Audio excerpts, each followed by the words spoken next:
Well, let me start by welcoming everyone to the Empowered Investing with Leading Ladies podcast. We've got a great one for you today with a very dear, dear friend that I met. Gosh, we were just talking about this 3 years ago, a little over 3 years ago. So, Hmm. or starting our third year of knowing each other. So, I want to introduce you to Regina Sotomayor. She will share a lot more about herself. But one of the things that we are hoping to do through this podcast is, and we've done it, and we're going to do it today, I know, is to inspire other women to take a more active role in real estate investing. I heard a statistic that women represent only 3% of all commercial real estate investors.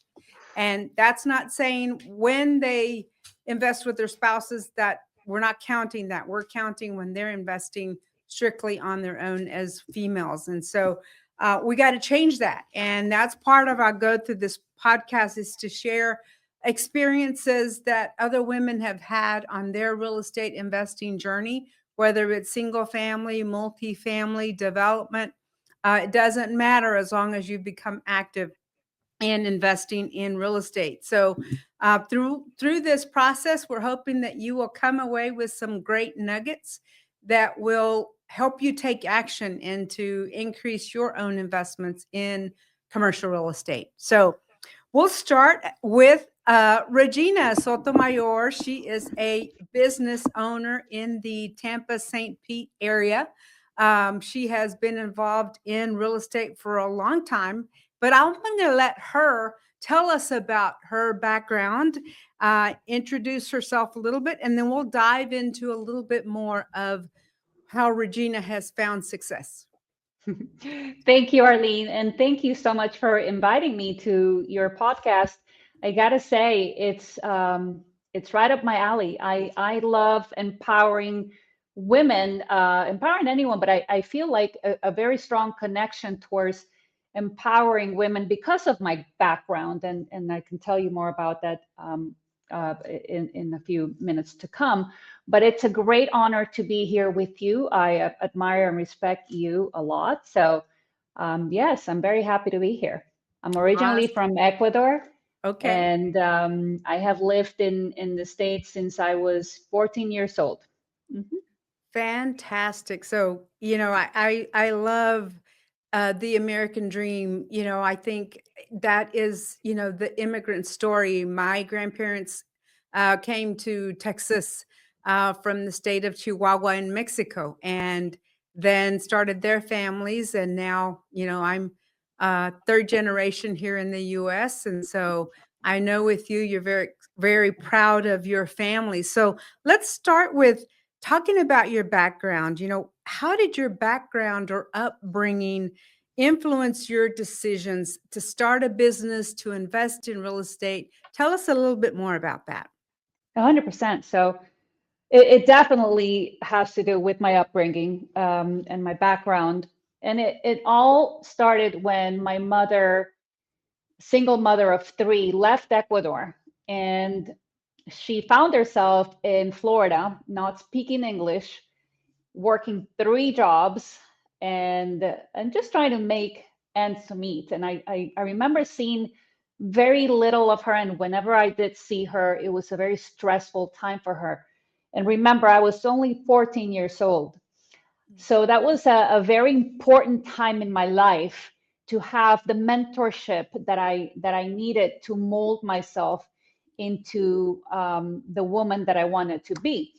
But I always had this vision of being wild and fun and having this huge dreams of being in New York City and businesswoman. It was just a crazy childhood dream. And when I saw my mother struggling so much, I think what I took away from that was finding something that really makes you happy is key, because otherwise it doesn't make sense. Mhm. And the times that I saw her smiling was when she was at the real estate office, that she was a secretary and she started as a secretary. I was only 16 years old by then, and I would come to the office from school and watch her work and watch all the brokers come. And every time they had a sale, they would ring the bell and be like, we got a sale, we got a sale. And they would come driving in their Mercedes Benz and their BMWs. And I was very new to all this. We were humble family. We were on food stamps. And I remember my mother buying Domino's. No, it wasn't Domino's. It was the $1 pizza. And we would buy 7 of them so that we have 1 pizza a day. Wow. That was those times. That's what, Mhm. seeing all these different things in real estate. I said, well, real estate must have money so that we can eat something other than pizza, Yeah. Wow. Wow. So when you Mhm. think about your mom in that period of time, what were the qualities that allowed her to succeed? What were some things that she did, no matter what was happening, to make sure that you guys all moved forward? She was a lioness. I'm going to Mm, put it that way. She was love that. fierce. Hmm. Mhm. She was going to provide for her children no matter what. She worked her real estate job from 9 to 5. And then at night, she went to clean offices, commercial offices in downtown Miami. And she would then on the weekends sell handicap devices like wheelchairs or things that lift you up into a van. So it was just her attitude was the willingness to get things done so that her children could go to school and have food to wear, food to eat, and clothes to wear.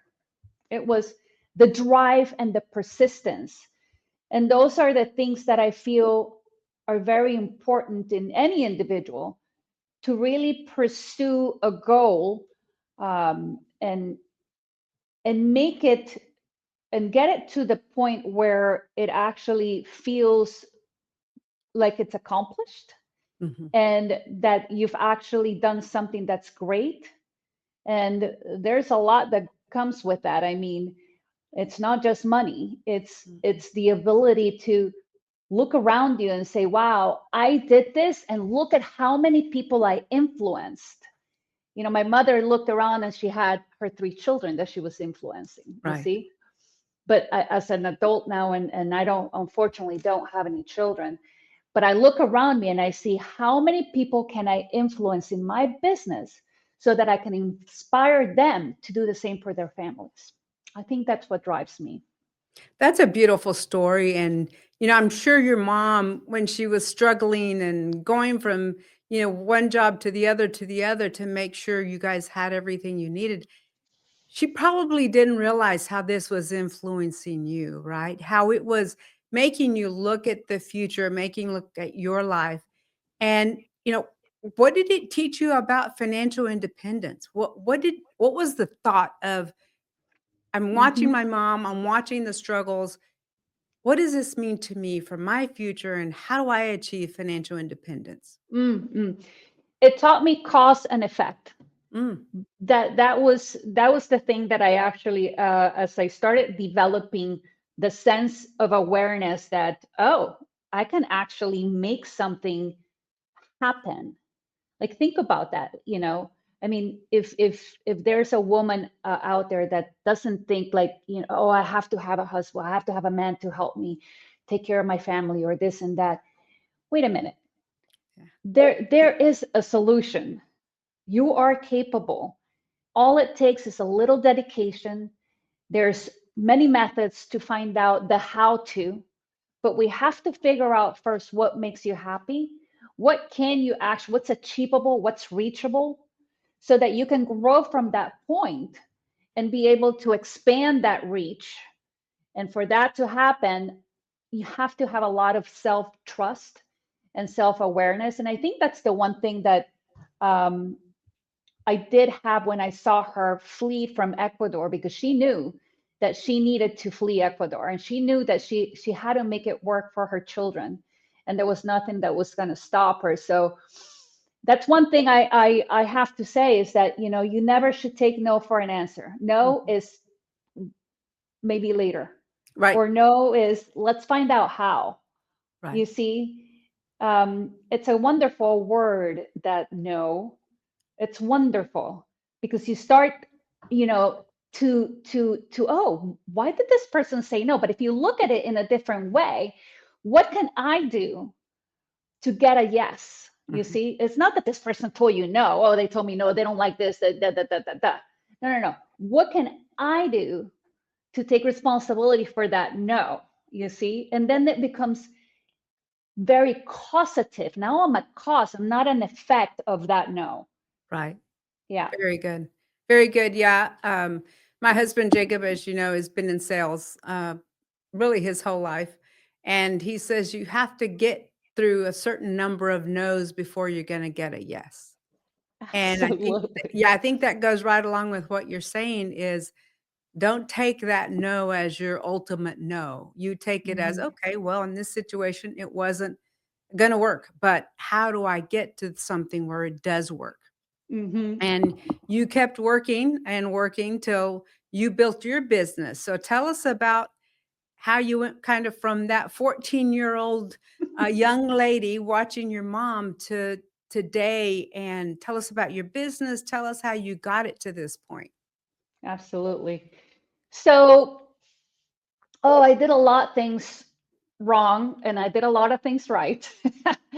So I'll try to summarize it in a way that people can see the trajectory of things. So like, oh, I can't believe she did that. Well, yeah, I did that, and I'm Mhm, gonna own it mhm, because it got me here. Well, I was young and I was a rebellious child, so no one would hire me because I was only 16. So I had to do a little bit of, maneuvering around that uh-huh, to make sure I was able to get employed, and I was able to earn the trust. And these are really good words, Arlene. I had to really earn the trust of the broker, the head broker of that office that my mother worked at. And what I mean by earning the trust was I would do things for her, little errands. I was just 16 years old, but I would go out of my way to make sure that she had enough contracts ready, or that make sure that she had enough coffee ready for her meeting, or that her desk wasn't a mess when she got back from her showings. I just did a little bit of things that a 16-year-old could do, and she fell in love with me. oh, So I was lucky enough to have a mentor. Her name was Zoila Castro, mhm, and her partner Julia Riquelme. And both of those ladies shaped me from that young 16-year-old to then 18-year-old to be able to actually write contracts and understand finance in a way that allowed me to even develop more the understanding of, oh, this person can buy this home and this bank can give them this money. And all of a sudden, it all started to click for me. So as I grew up and life threw different curveballs at me, I got married and moved to New Zealand. wow. And that was a whole new different world. And what I loved about that country was the opportunity that they gave to immigrants, just like in the United States.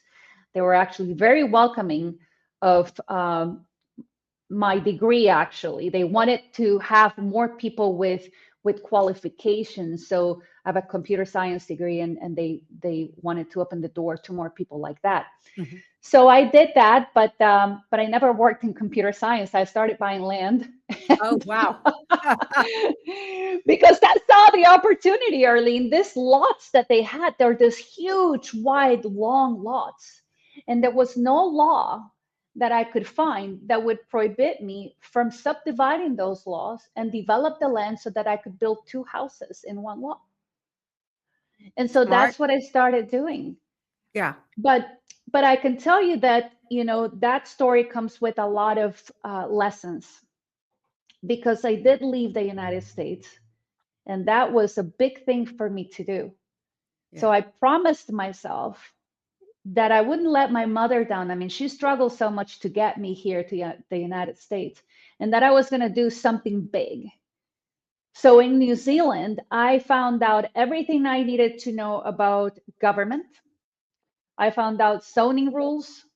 I found out, um, the market's activity, and that's what allowed me to become successful in what I was doing. I ended up actually working for the economic development branch of the country Wow. by the time I was done with my 7 years in New Zealand.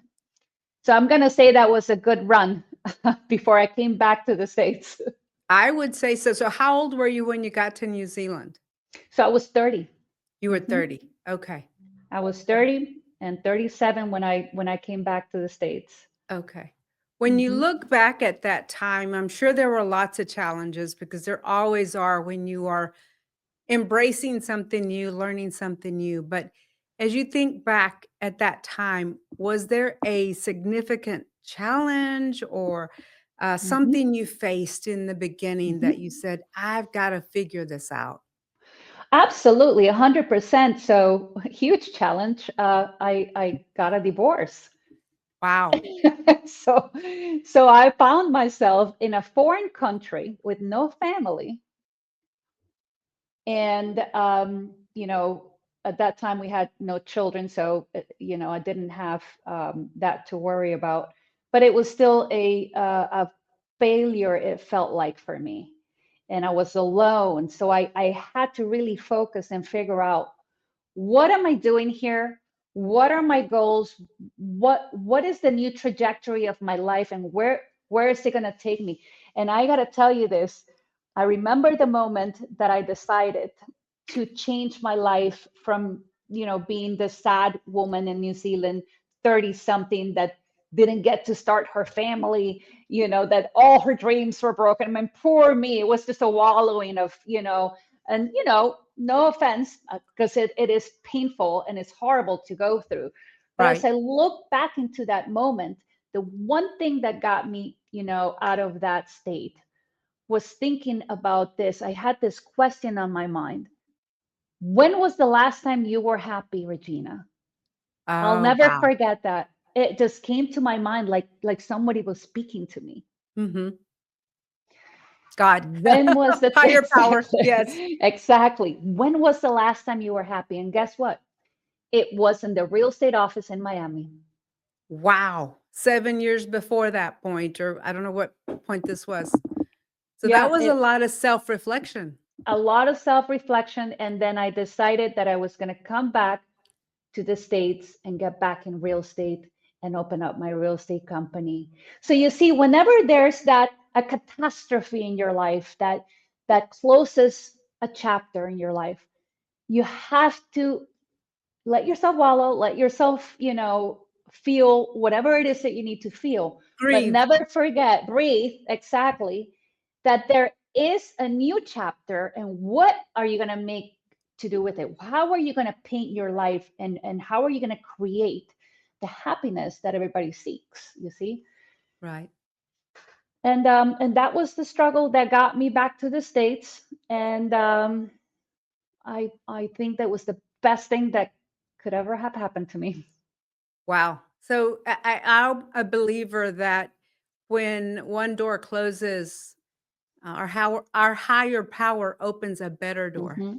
But we don't see it, right? At the You don't time, see we it. don't see it. You're as you said, you're wallowing in it. You're, not sure how to find your way out of it. And then that question comes, right? And for Hmm. you, it was, when was the last time I was happy? Hmm. So, That was the question. so you come back to Florida. Hmm. So how'd you start your business? Came back to Florida, and I humbled, you Mhm. see, because I had to start all over again and reinvent myself. And I did the same thing that I did when I got to New Zealand, which was find out, zoning regulations. What's the market doing? I went into Zillow. I started looking at things. I got myself a little assistant job as a real estate assistant, so Mhm. that I could. I found an investor on. I don't know if you've dealt with Craigslist back in Yes. the day. So I found this investor guy who put on there an ad that said, "Looking for a real estate assistant to drive me around looking for deals." And I thought to myself, this is weird, but I'm gonna answer him. This guy, I thought, well, I don't have a fancy car. I hope he has a limousine, so that I can drive him around to look at the deals. But I thought, how great, because now I Right. can drive around the neighborhoods and get to know Tampa Bay, because I'd never lived here before, you see. Hmm. So I needed to understand neighborhoods. And I thought that was, like heaven sent. I'm like, wow, what a great job. And you And get paid to and I drive get around paid for it. learning. Yeah. Yes. So I meet this guy and I think, oh, this could be bad, because it's this young guy, very tall, Swedish guy. And I said, well, why do you need me to drive you around? Why don't you just drive yourself around? This is going to be very expensive for you if you Sure. want me to drive you around the whole day. Well, in Sweden, you don't have to drive, so he didn't have a driver's license. Oh, okay. So that was his solution for that. But Arlene, that position, that opportunity, what that gave me was not only driving him around, but then I got my real estate license a year or so after that. And then I sold him every other deal that he ever bought in Tampa, Clearwater, and Ohio. Wow. So you were the agent I or was the the agent, broker right? behind those transactions. Yeah. And I want to tell you, a thing that I've realized as I've gotten older, that the importance for relationships, it's never looked at with so much weight. It Mm, doesn't become a metric in any organization that I've seen anyway. right. Like a sales metric should become a metric, that you actually build relationships and maintain these relationships, because that's the only reason he, gave me all of the business. I Right. treated him well, you Right. see. I always gave a little bit more than he expected. And that's when people remember you. When Hmm. you do things for them that you don't expect, and you just do it because, not because you want to impress someone or whatnot. You just do it because you want to develop a great relationship with the person. Yeah. It just speaks miles. So do you still keep up with him? No, he stopped buying here, and he went to Portugal and Spain. Oh, so okay. Yeah. so I But don't, and it was a different type of transaction. Also, he it was back in the that was back in '08, and so mm, remember the crash, and so he bought a lot of fixed me uppers, and I learned a lot from that, and I also started doing my own fix me uppers because of that. So I learned what to buy. I developed relationships with handymen. I mm. would go to Home Depot and scope them out. And luckily, I speak Spanish, you see, so Yeah. I would go in and figure out who's the right handyman to partner with. Yeah. But here's where you keep developing relationships. You see, there's no reason for, oh, I don't know who to call. No, go to Home Depot. You're going to figure out who to call. They just go there and buy things. Or, if there's a construction site, I would always stop at a construction site and see, hey, do you guys know anybody that, does handyman work? And I would come out with 3 phone numbers. Yeah. Where there's a will, there's a way. So you started buying your own homes, Mhm. rehabbing them and flipping them, or did you hold on to them as investment property?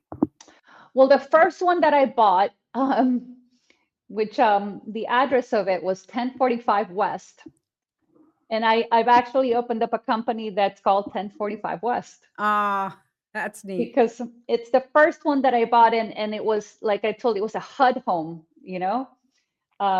that was advertised, and it cost $15,000. Wow, 1 5, Mm-hmm. 15,000. That's right. Mm-hmm. and and I paid for that, and I rehabbed it, and I realized while I was doing the rehab that it wasn't in the best neighborhood, and I probably shouldn't be there. Mm-hmm. Mm-hmm. I probably shouldn't be there. I should just let the handyman do that. But I Right. kept on just because I'm very hands-on and looking at things. But I flipped it because I didn't want to be there and take care of it. You learn a lot. You learn to be picky and choosy with locations, and you learn what the model of real estate is that you want to deal with. So I graduated from doing this low income rehabs into a better mid housing style of a home and renting those. So for Okay. those, I did hold them. I owned a total of 18 doors, just different single family homes and duplexes and quadruplexes. And I managed them myself. And I was also a realtor at the same time, and people started seeing what I was doing. And so people started saying, I want to invest like you do. So I Mhm. started helping others buy duplexes and quadplexes, and then I would also manage them. So you see, I just started adding on to my skills because I was able to learn from them hands on. And I think that it was a very good, I think I laid the groundwork myself. I wasn't afraid to fail. I think that some people don't take that risk because they're afraid to fail, or oh, what if it isn't worth that much, or what if I get a bad tenant? But what if? Why don't Right. we just trust our instincts and be really aware of the situation and just go for it? Let's just go for it. Yeah. You see? And I think that's how I started, adding on top of my skills and my skills. And then when I got to a point that I had a sizable portfolio of investors and my own rentals. It did not satisfy me because I thought I needed to go bigger. I Okay. wanted to influence more people. I wanted to, it was a lonely role as well because you can do this job with just yourself and a few other independent contractors. Sure. So I wanted bigger. And so that led me into learning more about multifamily syndication. So I think that's phenomenal because I love okay, I've got 18 doors. That's not big enough. How do I scale? How do I grow bigger? Which is what attracts a lot of people to multifamily. But Mhm. for you, what steps did you take to educate yourself about multifamily? I mean, we've heard how you taught yourself about the zoning laws in New Zealand, and then you learned about all the locations in your current market. So Mm. but then how did you make that leap? Who did you learn from? How did you educate yourself? I think it was a couple of different people that and books, Arlene. Books. Okay. I love reading. Reading is for me a huge. I'm not going to say a hobby because I take it very seriously. I think that everybody should read one book a month. Um, and we have Audible now, Okay. so you can listen on your way to work and whatnot. But that's one of the things that really helped me motivate myself and kind of pointed me in the right direction. I'll tell you a great book. It's What It Takes. This book's Interesting. by, yeah, Steven Schwartzman. He is the one of the founders of Blackstone. Okay. And in this book, he talks about the progression of real estate in America and in his time, and how that came about, and how Blackstone came to be the giant that it is, the capital's giant that it is now. But it was great learning from him and his life hurdles, and the sentiment that I got from it again was relationships. Common He thread, right? That common common thread. thing. Mhm. Yeah. Um, Also, Grant Cardone. He was a huge influence in my learning because there was a time that I was just trying to be a sponge and learning who is going to be my next mentor. Mm. You see, I miss Zoila Castro and I miss Julia, and I was older now. By this time I was already in my 40s, so I needed a mentor, and I thought, well, this at this age you got to pay for that. Mhm. so Mhm. so I did. And then I went and I learned a lot from Grant. I got to tell you, I learned a lot from Grant, but I learned a lot from his wife, Really? Elena. Elena Cardone. Now, why did I look at her like that? Because, I think I kind of felt like if she can put up with Grant, this woman has got to be a powerhouse. Right. Because think about that, right? I mean, I would have never been able to marry the man that I'm married to had I been at a different level in my life. Mhm. My husband's a genius. I mean, like literally by IQ standards, he's a genius. And he just does so much and it blows my mind, how much he does. But no partner is going to be, satisfied with somebody who is at the other spectrum. Right. So I thought the same about Elena. I thought, oh, I need to find out more about this woman. Mhm. And she has the same principles, to empower women as well. And, learned a lot from her. I went to a lot of her classes and a lot of his classes. I read out her book. She has a book called um, Build Your Empire. Oof, what a great book. Is Build it? Your Okay. Empire. Yeah. I'm gonna That get is, it. yeah, get that book. She's a wonderful mentor for many women as well. Um, and then after that, Arlene, I found out about Brad Sumrock. Right. And when I found out about Brad Sumrock, I was in the middle of changing careers from being a smaller 18 doors investor to a real estate developer. I was in the middle of partnering with a international development firm that wanted to change the landscape of Tampa Bay and Clearwater itself. Mm. And I loved the vision because they were building these beautiful buildings and communities, which the area lacked. So I wanted a piece of that. Yeah. And so I did both things. I did development and I learned multifamily. At the same time, I'm learning both different spectrums, right, of these verticals.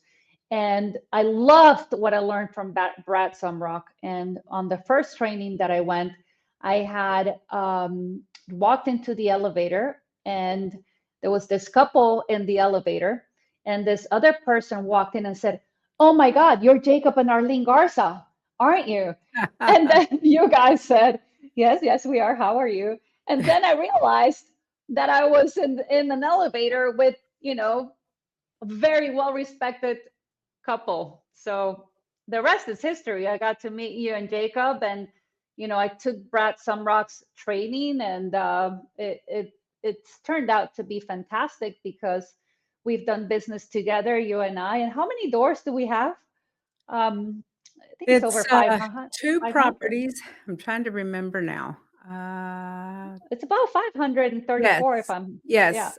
I think you're exactly right. Yeah. Yeah. Yeah. And, I will say that some people in those situations walking into an elevator where there's already people there listening to a conversation might be shy, might not step in, introduce themselves, create or start a relationship, but you did. So there's your theme again, right? Relationships matter Mm, and relationships can carry you forward because I believe things happen for a reason. There are no mm-hmm, coincidences in life. I think you are put with the people that you're meant to be with.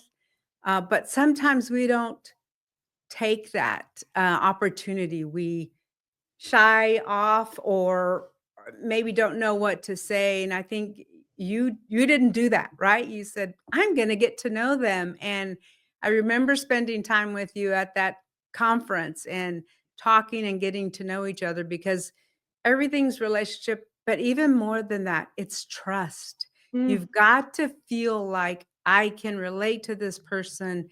This person has the same values, the same ethics as I do, and that we got that from you right away, right away. thank you. Plus, you're such a beautiful person inside and out. You Thank you. attract people to you because that's who you are. That's who Regina is, and so I think that's phenomenal. So let's take that from the elevator conversation, and Mm-hmm. fast forward. So we had an opportunity come to put an opportunity for multifamily together, and you said, yes, I want to learn more. And so you are a general partner in that opportunity, and signed up and said, I'm going to bring other people to this opportunity. So walk us through that first time that you were talking to other people about investing their money. What were some of the key things you think were important for people to hear from you? Absolutely. So the three things I thought were super important for me while I was talking to them was number one, I needed to show enthusiasm. I had to be enthusiastic. I needed to be able to exude enthusiasm. The second thing that I needed to be able to do while I was talking to them was to be witty. I had to be able to be quick on my feet and really able to show what it is that I'm presenting, that I'm putting in front of them in a very succinct manner. It had to be quick. This is what I mean by witty, not just, your normal definition of being witty, but just, being on top of the game, right? Being on top of the ball. Yeah. And I think the third and most important thing is being an expert and knowing 100% what it is that you're putting out there. So those three things were very important to me, and they always are. Whenever I'm involving somebody in, if it's an investment or purchasing a property or a luxury condo or whatever it is that I'm doing, I need to be able to exude enthusiasm. I have to believe in the product. And let me tell you why I believed in this deal that you and I were doing. I believed in it because I came to meet you before Yeah. I signed up with you, and I saw different things that really elevated my perception of you and Jacob and Reap.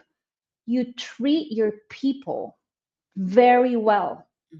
Whenever we went to one of your complexes, people knew you by name. I even heard you guys say, "Oh, you're coming over for lunch, right?" Or something like that. Right. And it just warmed my heart that you place a long-term value on your people, and that meant a lot to me.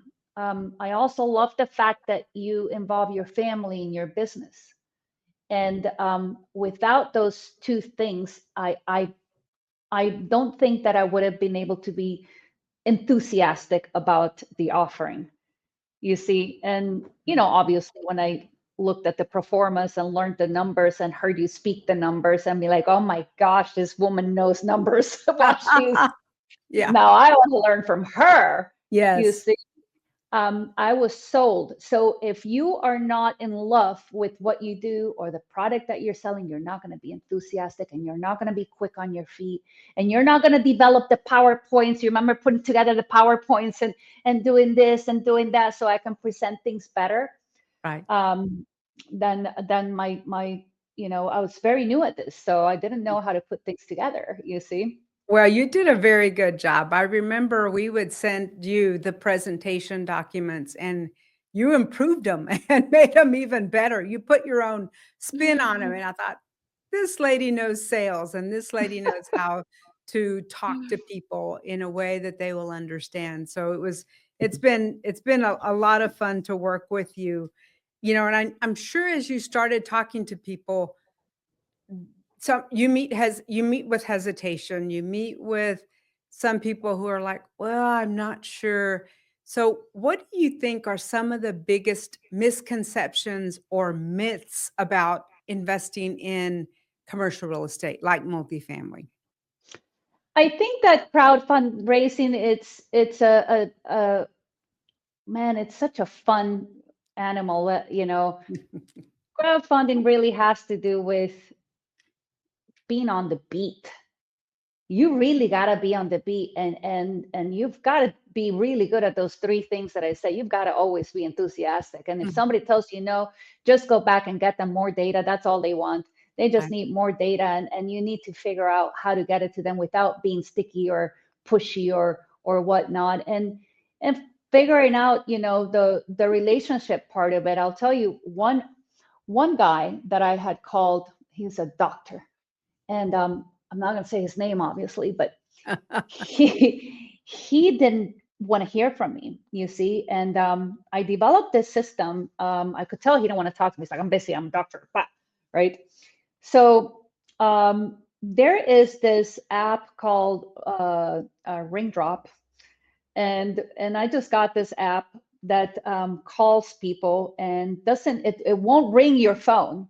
It'll just drop a message. It'll like drop a voicemail into your message. Nice. And all of a sudden you look at your phone and there's a voicemail and go, oh, I didn't even hear my phone ring. So you have to listen to it now, you see. So I got him that way, and he was able to hear my pitch. And I remember I was in New Jersey when he called me. I was at a Ryan Serhant conference. I don't know if you know who Ryan Serhant is, but he's a big broker and a TV personality, $1 million broker. Yeah. Now it's coming to me. Yeah, he Mhm. sells the big mansions in New York. That's right. That's Yeah. right. So I was over there with him in his what his offices and whatnot, and he called me. So I stepped away at the Hamptons. That's where we were, and I stepped away and I started talking to him about the project, the deal. But I didn't have any of my slides with me. I didn't have my pro forma with me. I didn't have any information with me. But guess what? I told him, I said, REAP 2 prop is a phenomenal deal for you. The pro forma is blah, blah, blah, blah, blah, blah. And the excitement he heard in my voice and the trust that he put on me, I'll never forget it, because he said, okay, I don't have time for this. I don't want to listen to it anymore. But, all this vertical integration you keep talking to me about, fine, let's just do it. And it sold it, Yeah. It was the excitement that sold it. It wasn't the pro forma. It wasn't the slides. It was just my persistence and my commitment to getting him the information he needed to make a decision. Yeah. Your belief Yes. in the project, that it Mhm. was something that you were going to put your money in. And so you were going to talk to them about growing their money right alongside yours. So that's awesome. Well, real quick, tell us about your developments, because I've seen only in pictures the Serena. And the other day on Facebook, I saw that you were decorating a patio there. And I thought, I'm going to go and I'm going to see this place in person, because you gave us that nice, beautiful book with all the photos. And it was an undertaking. Wow. Tell us about it. Well, you're always open. My doors are open for you and your family. I'd love to host you guys and come and visit me, please. Serena by the Sea is an 80-unit luxury development that we built in Clearwater. It faces the water, and it really is what the community needed at that time. COVID hit. Ooh. And right in the middle of our planning and drawings. So I quickly envisioned, what does the customer want? What do they need? See, my role in the partnership with the developers is VP of sales. Okay. So I really have to figure out how to put this product out now that everybody's scared, not traveling, nothing. Well, guess what? Serena is a wellness residence. We're going to build her in a way that you feel safe. You're going to have touchless entry systems. You're going to have, filters in your air conditioners that kill all the germs and the bugs. You're going to have ozone filtration systems, the works. And it worked very well. We sold out in August of 2023. Our investors did a total percentage return. I was looking at this yesterday, of 584% after my cost. gosh. Wow. I would call that a massive success. Massive. Yeah. Massive. Wow. So it's a great opportunity to be able to invest in a new construction development before it's offered to the public. And those investors take risks that the public doesn't, because at that time, you don't have the final drawings. At that time, you don't have the final purchase contracts. But what you do have is the opportunity to buy at an investor price list that is well below the public price list. So you are instantly buying equity into your unit that you purchase. Right. So that's what I did with Serena by the Sea, and now we have a new project called the Rocher-Beaubois Tower in St. Petersburg. Wow, it sounds fancy. It is. It is the first branded development in downtown St. Pete.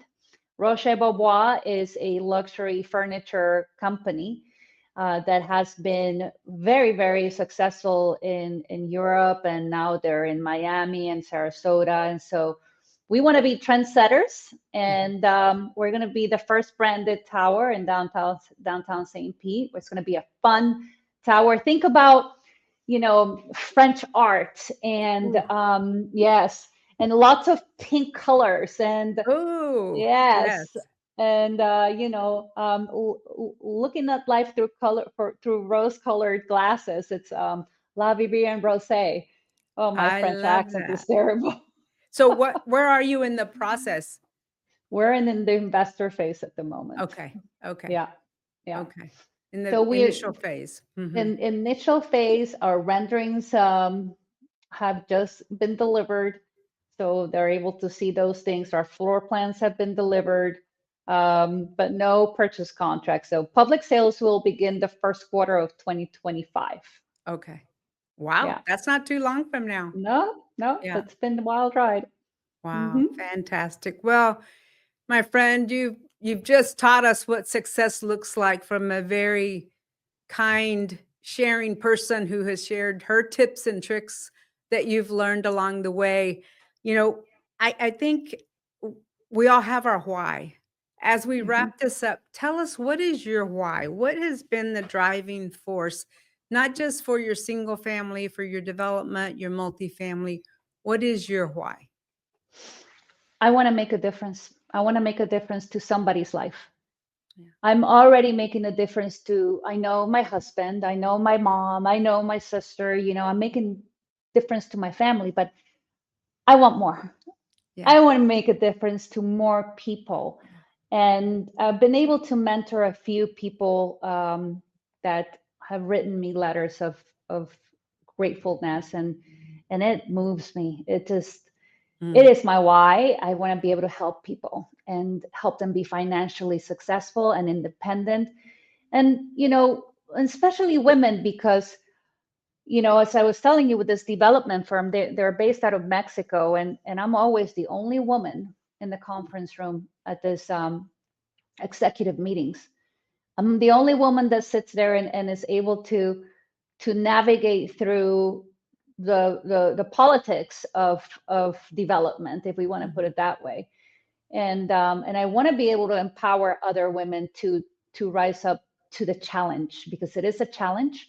We yeah, are emotional creatures, yeah. and we need to be able to channel those emotions in a way that they're conducive to the valuable final product of the organization. Mhm. And that's what I have learned, during these times of being with my development firm, and it's been a great ride. What a beautiful why. I think when you give, you get it back 70 times over. Mm. So kudos to you for mentoring others, especially women, to achieve that financial independence that you've reached, right?